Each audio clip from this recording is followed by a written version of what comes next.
So what is grief?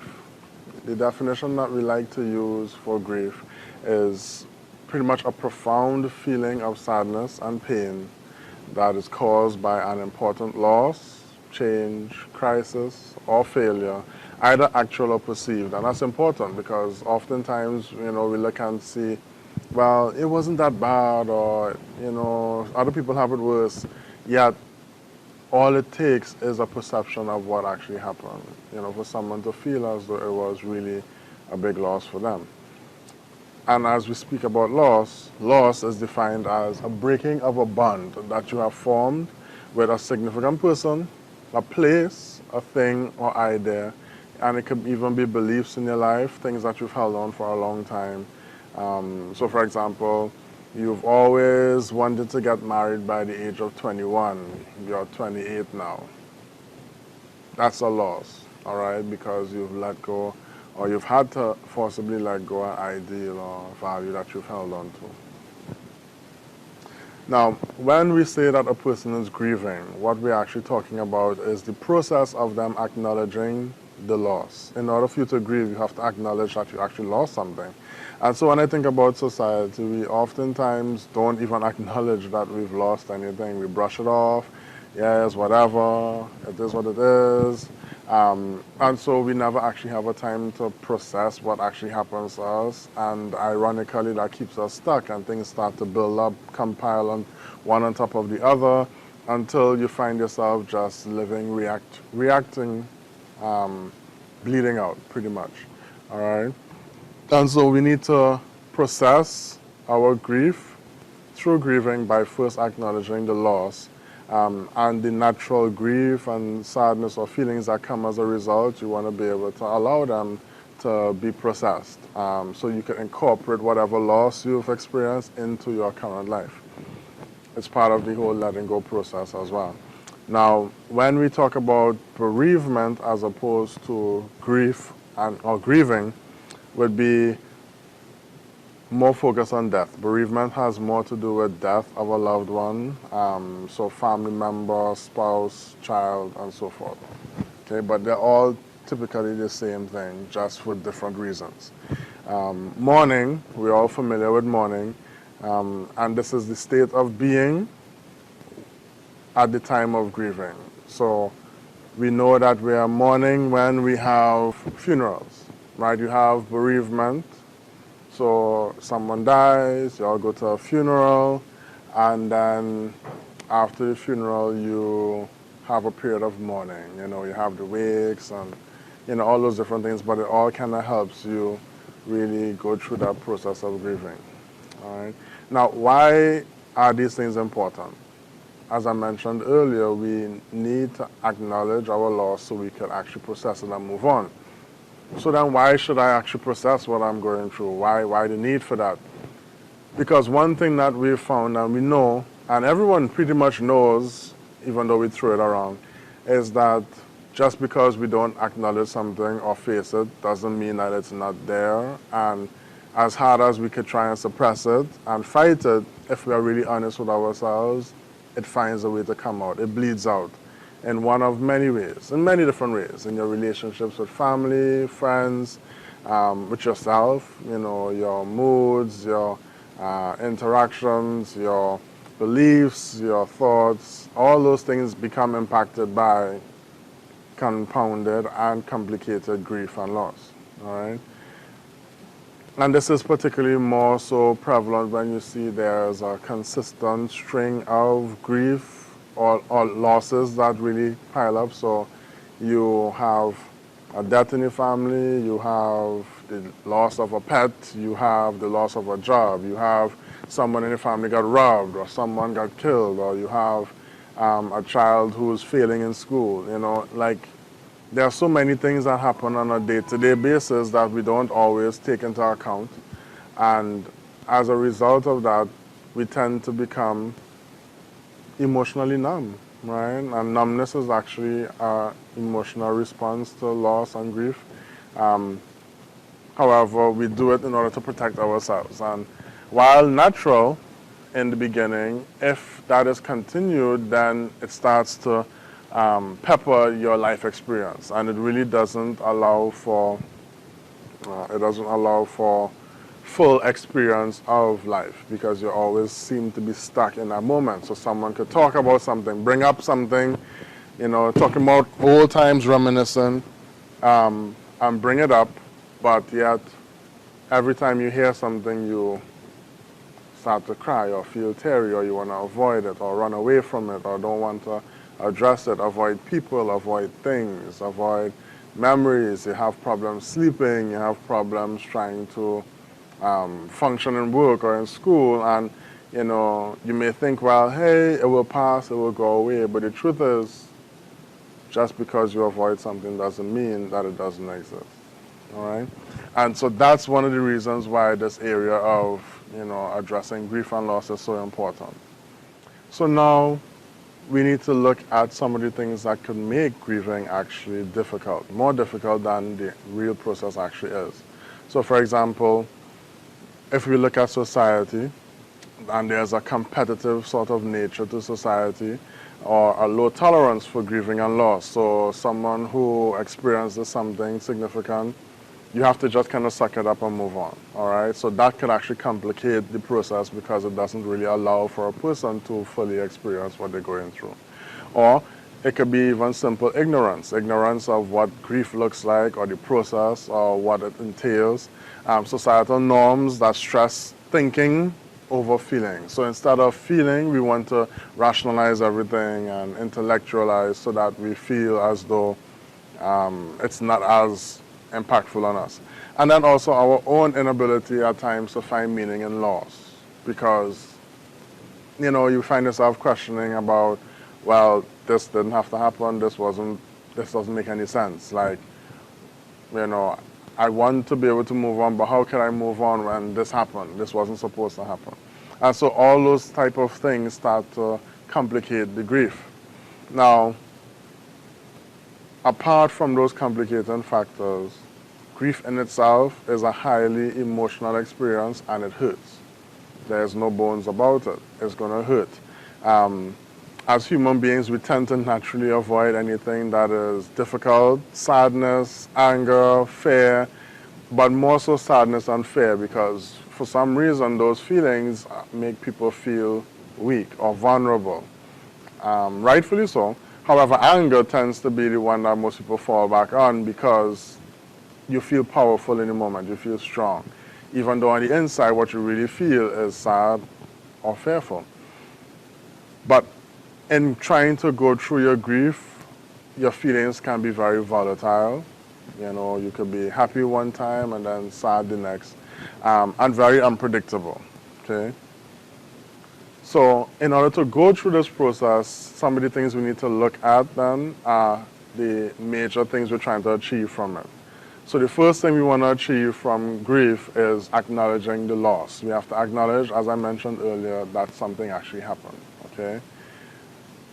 So I use the example of my pet puppy from when I was young. I never thought that him dying brutally was a problem, because, I mean, you find one dog, you get another. But that was something that had started to impact my behavior and my thinking and my emotions throughout, but I never acknowledged it. And it was only when I acknowledged it in my graduate program years later that I realized, hey, all this actually happened as a result of something when I was a child, And so acknowledging it allows you to process through it. Yes, it was tough, but once it's done, it's done. And so that's the second thing, that once you acknowledge it, you have to allow yourself to experience it. Experience the hurt, experience the pain, the feelings, but allow the grief to run its natural course, because it will run its course, all right? And then moving forward, finding a way to incorporate that loss into your new or current life, okay? Because yes, you can't get it back. I could never get back Fluffy, but I could find a way to remember him, make jokes, laugh, tease him, by the times we beat him, fun times, right? But you have to incorporate that into your new life, pretty much. Now, that said, each person has a different personality, and we in Trinidad know specifically that we have a lot of different characters, okay? With different types of temperament, how they interact. Some people are patient, some people are highly impatient. You know, some people are very, communicative, interact with everybody, and some people like to stay to themselves. So all of those natural factors that a person has will also impact how they personally grieve. So how naturally introspective or outgoing they are. Do I really stay within myself or think about things, or do I, tend to be a social butterfly, out with everyone all the time? Then how easily you express your feelings. And I think this is a problem that tends to hamper a lot of people. Some people could talk about their feelings easy, they grew up that way, it's how they were cultured and trained. They had like a good, healthy background, a place that was safe for them to talk about their feelings and so forth. And so for them, even if it might take some time, they would still be able to talk about it and process it, because feelings are neither good or bad, they just are, pretty much. However, if you have difficulty actually talking about your feelings, and anytime someone brings up something about feelings, you're like, oh my God, it's feelings, then you're going to have a problem, all right? And then how well and integrated you are into a close circle of friends, real friends who will be there to have your back, support you, not make joke of things, throw it back in your face, or try to make you feel bad for what you're feeling, or brush over things. But, a good circle of friends that would always have your back and support you. And you could talk about how you feel and not feel bad for actually feeling, all right? Then also there's a matter of confidence, how naturally confident that you are. Because if you're confident that you can achieve anything, then you also know that you can confidently get through any situation that you face, including your grief, all right? And then also how secure you actually see the world. Is the world safe to me? Are people safe to me? Is it okay for me to actually express how I feel or to be open? Those things all will tend to impact how each individual actually embraces or approaches their grieving process. And so it's important to know that every single person deals with grief in a different way. And there's no real one right way to grieve. However, preventing your grief and preventing yourself from experiencing that would set you up to become embittered by the loss, all right? And you can see this happening all the time. All right? And all that said, no, you're not going crazy.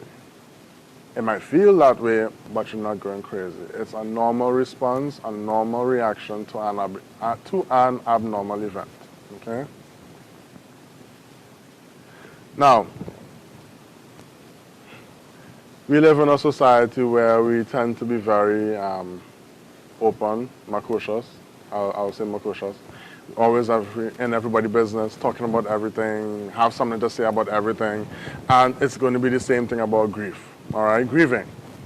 There are several myths and misconceptions that people tend to pass around and have in regards to grief. One of the things that you hear would be like, it will pass, time will heal all. Yeah, that's not accurate, all right? The truth is there's no timeline on how long it takes for you to grieve, and everyone's going to take how long they need to take for themselves, and that needs to be honored. And that means actually working through your grief, not staying stuck in it, and not processing and making it part of your life. Also, another myth or misconception is that everybody will sympathize. That's inaccurate. A lot of people honestly, truly don't care, all right? People will be focused on their stuff, what they're going through, because in their mind, I am going through my own stuff too. So if I could deal with it, then you should deal with yours, suck it up. So thinking that everybody around you is going to, oh my God, I'm so sorry, or this and that, that's inaccurate, all right? The truth is you have to own your own grief and go through your process for yourself. You can't really base it off of other people, because then you will never really truly have a full experience of your own grief. All right. Another myth or misconception, don't think about sad things. And this touches on what I said before. If you don't think about it, it doesn't happen, but the fact is it happened. Whoever died, died. Whoever left, left. Whatever happened, happened. So just because you don't try to think about it doesn't change the fact that it's already done and it happened. No, you need to allow yourself to think about it, to experience it, and to move through it, because once it's done, then it's done. You processed it, and it's done. okay? Another one that I hear all the time, it could have been worse. What? That's the worst thing to tell someone, or to even go around telling yourselves when you experience something. Every single loss or difficulty that a person feels, they experience it to the full extent of their own pain, all right? Therefore, you experience and you honor each grief and each loss as though it were one, right? You can't compare and say, well, this was worse than this, or that was worse than that, or this person went through this, so I shouldn't this. That doesn't really fix anything.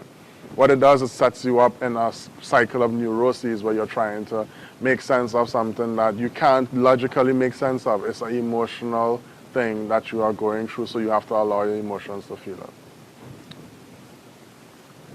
Now, one of the things that tends to be very, very difficult to pass through, as opposed to some of the other experiences that we have, is the loss of children, all right?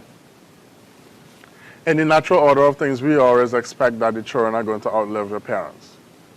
They're going to get married, they're going to have kids, have grandkids, and then you're going to be a grandparent, or, you know, uncle, or aunt, and that sort of thing. And so that's that natural expectation. So when a child is lost, it is possibly one of the most difficult losses that a person has to actually integrate into their life.